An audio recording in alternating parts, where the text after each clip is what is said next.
In the early 1970s, the United States moved away from the gold standard and shifted towards using oil as the basis for the value of the U.S. dollar.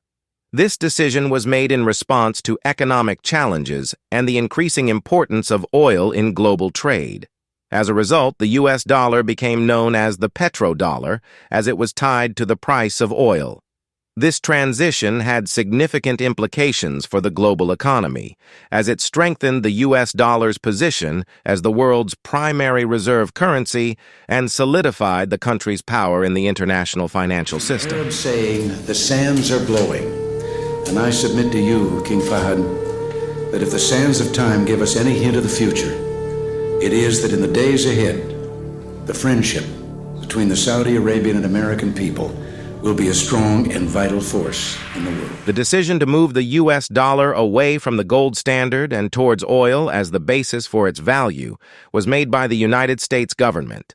Specifically, this decision was implemented by President Richard Nixon in 1971 when he announced the suspension of the convertibility of the U.S. dollar into gold, effectively ending the Bretton Woods system.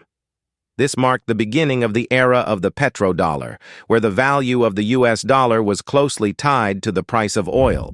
Petrodollar is actually a device invented by Kissinger and Nixon. U.S. President Richard Nixon sent his Secretary of State and National Security Advisor, Henry Kissinger, to Saudi Arabia for a secret meeting.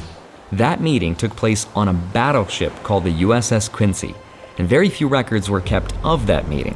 But Roosevelt promised the King of Saudi Arabia weapons and protection in exchange for the United States to have the exclusive right to develop oil from Saudi Arabia using dollars.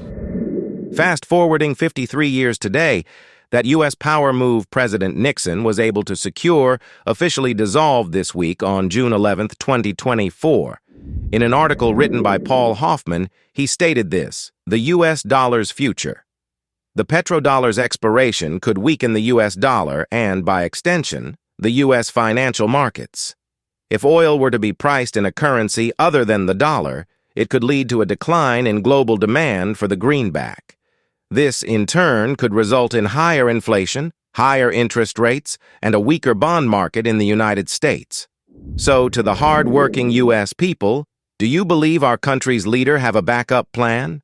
Or is this the beginning of something much bigger, especially with this BRIC alliance, whose purpose is to now back their currency not off black gold, but solid yellow ones? Leave your thoughts in the comments and hit the subscribe button for more news in future to come.